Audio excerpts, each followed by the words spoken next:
Now, here's another hour loud and clear from the WOC studios, enhanced by Concept by Iowa Hearing Aid Centers for your crystal clear reception. Well, one of us gets to lean back, relax, and take a half hour off. The other one here has to work. He's a political candidate. We're going to introduce him to you in this half hour. For the second time to talk radio, let me welcome Jeff McKinley. He's a Republican candidate for the Illinois 71st District House seat. And Jeff, welcome to Talk Radio. Thanks for having me back, Jim. Well, we kind of plotted here during the newscast, and Jeff said he wanted to talk about a caller we had about a half hour ago. Kurt was talking about having his land confiscated over on the Illinois side of the river. You want to discuss that? Go ahead. Well, it was rather ironic that he called because I actually was hoping we could talk about that subject today. As you mentioned when you were talking to him, his story has been in the paper recently in the news, and it's unconscionable what happened to him. I mean, nobody, whether it's your private home, a business, if you have not substantially changed anything with your property regarding, a significant improvement, I don't know any reasonable person who can honestly think raising your assessment 600% in 1 year is in any way fair, whether it is technically allowable under the law, which apparently the officials were claiming. That's irrelevant. It's unconscionable, and nobody should be subjected to that.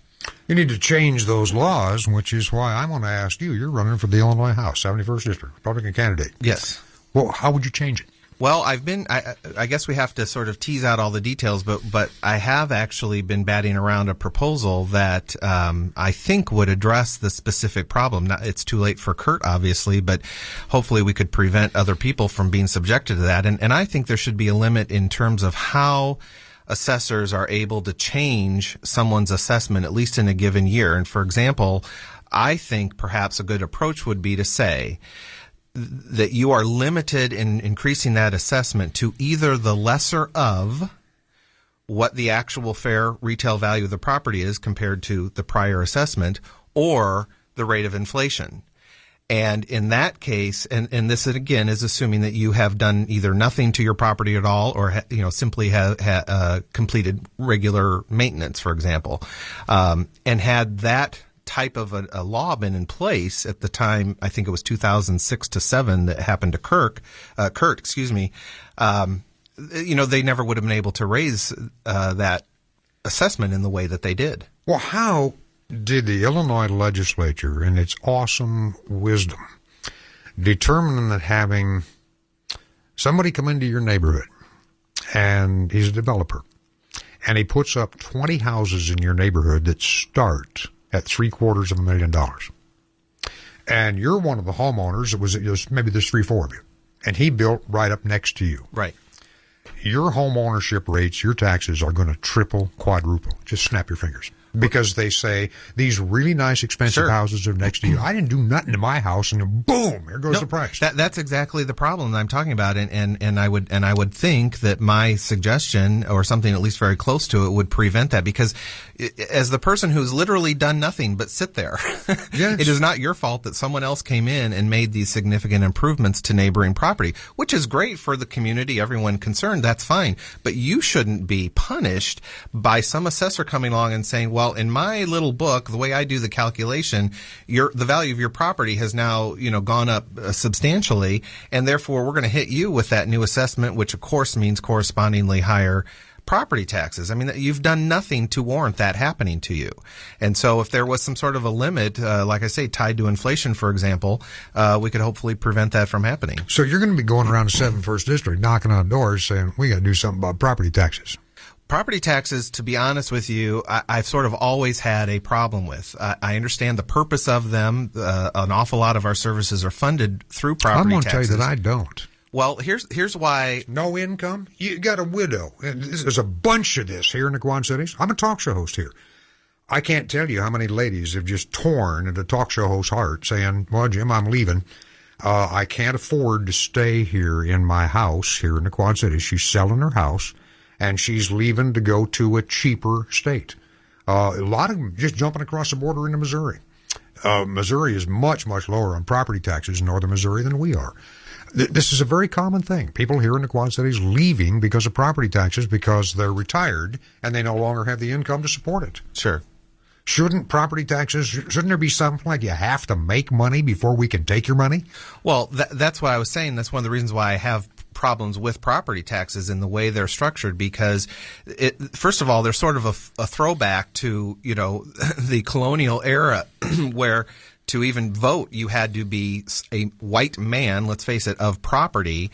And that was one of the ways you were able to demonstrate that is, here's my tax bill. I've paid my property taxes. Therefore, I'm able to vote. And obviously over the years, that's grown and grown and grown. And now we fund so many, especially locally, but we fund so many services through property taxes. But here's the rub, really. Oh, see, we're hollering about his bill, but can you imagine a bill for Walmart sitting out there? Holy! Just imagine what the check is at Walmart out of Arkansas writes every year for that store. Oh, sure. Although, of course, we could talk about the development agreements they get to even come in the first place. Well, that's true. I did a little bit of that laughing because Iowa didn't give them one. But the point here is that we need to do something about this as electors and legislative bodies. This tax system is eminently unfair. Completely. We got half our population not paying taxes.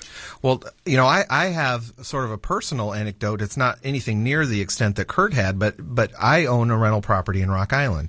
And granted, when we purchased it out of foreclosure. It was in very bad shape. We made significant improvements to it, but the assessment did not change for a while. So when it came, we got the notice of the assessment change. That was no surprise to me. What was a surprise is the amount that they, of course, decided it was worth, which didn't correspond to what I thought. Well, I appealed it, and at the hearing, the assessor specifically said, because we had actually tried to sell the property at one point without any success, well, that was the price you put on the property. I said, yes, and do you see the bill of sale anywhere? No one bought it. No one even offered me anything. I said, if you want to write me the check today for that amount, you're welcome to it. Now, I won that appeal because and this is the other thing, that the burden then shifts to the homeowner. I had to provide all these documents of other corresponding yes, you're guilty homes. Until proven Exactly, and I did that, and I was able to get about a $15,000 reduction in the assessment, but I had to do the legwork to prove that. All she had to do was say, well, gee, you put a for sale sign out there, and that was what you wanted to get, so apparently you thought that's what it was worth. Well, not many people sell their property for what they ask, first of all. That was kind of a joke, I thought. That's an opening price. Look, let me ask you, since you brought this up, would you, as a legislator, not necessarily write and introduce, but feel a certain sympathy for a law who said that assessment that they wanted to put on your property, write you a check? You just bought it. Stop laughing. That would be interesting serious. Because I have a feeling that things that happen not only to myself but in Kurt here certainly would not happen if that was the situation. Well, see, when they put that $3.5 million assessment on Kurt, he just said, thank you very much. I'll cash the check tomorrow. Exactly.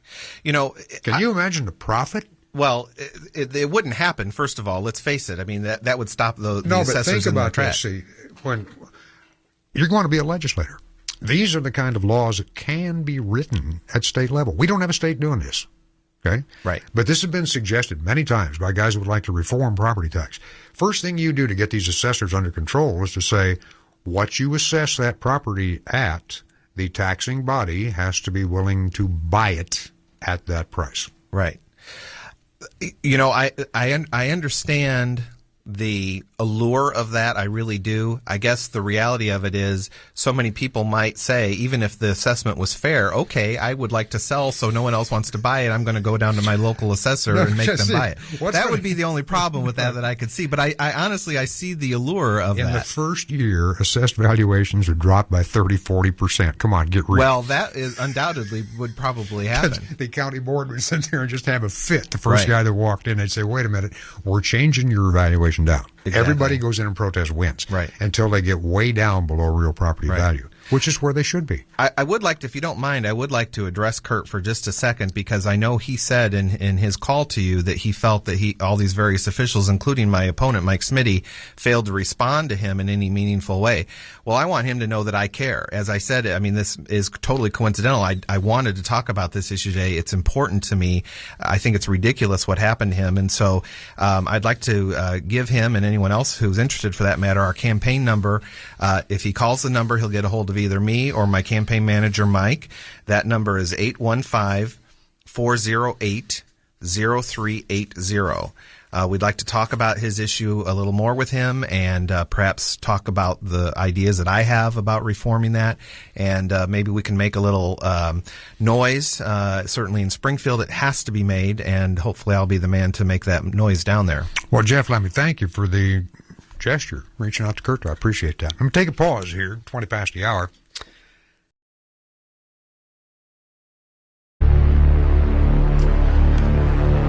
High today got to 89. We're back to 86 right now. We're spending a half hour with Jeff McKinley, Republican candidate for the seat in the 71st Illinois House District. Now, Jeff, we kind of went real long there talking about Kurt, so what I want to do is ask the candidate here. You tell people why they should vote for you. What would you do? Well, you know, and again, just very quickly to highlight a few things. One of the things that I've been talking about on the campaign trail so far is we need a new way of having fair maps made in Illinois, and by that I mean the legislative districts. Illinois, the politicians across the country have taken this to an art form, but the Democrats in Illinois have really done a number on everyone. We by and large, we don't choose our legislators anymore. They choose us. They are so precise with how they draw these maps. It's not even funny. Do you have any spots in your district that are 1.5 inches wide? I don't think in our district, but I know that those places have existed in the past. And that's part of the problem. And in fact, I'm running in one of the few districts that's actually competitive. Practically none of them are anymore. And so hopefully, we'll be able to take advantage of that. But we need to take it out of the hands of legislators. And, you know, I say this, even in states that are controlled by Republicans. No one should be afraid of competition. It's healthy regardless of what type of industry you're in, especially politics. So we need to take it out of the hands of the politicians and put it into a nonpartisan commission. There is a group out there in Illinois advocating that. There's a constitutional amendment that they're proposing that would create this commission. Our campaign is supporting that, and petitions are now being circulated for candidates in Illinois. Well, there's that's one of the things that we're supporting. Have you got a website up for your campaign yet? We do. The website address is McKinley for Illinois. That's for the number 4 or the 4? Word FOR. Yes, the word for. I got trapped and said FOU. No, that's okay. That's okay. McKinleyforIllinois.org. We're also on Facebook, so please find us and like us. There's a lot more information there, obviously, contact information, the phone number that I just gave a moment ago. So the fair map, term limits, I think, are important, ensuring that concealed carry is enforced as well as modified. I mean, let's face it. There's a whole bunch of these. Well, we need to have reciprocity for that. I want to thank you for coming in. We got a hard break at 5:25 coming up in here. You will hear this gentleman again, and you may well hear his opponent, because I don't care here in talk radio. What we talk about is the issues. And if one of them wants to come in here and say, vote for me, I'll make sure you can carry guns like he just did, you're more than welcome. Thank you, Jeff. I appreciate it. Now, 5:25 in the p.m., Mike Huckabee is next up. Weekend is here. We'll see you Monday afternoon, next edition of Afternoon Talk Radio.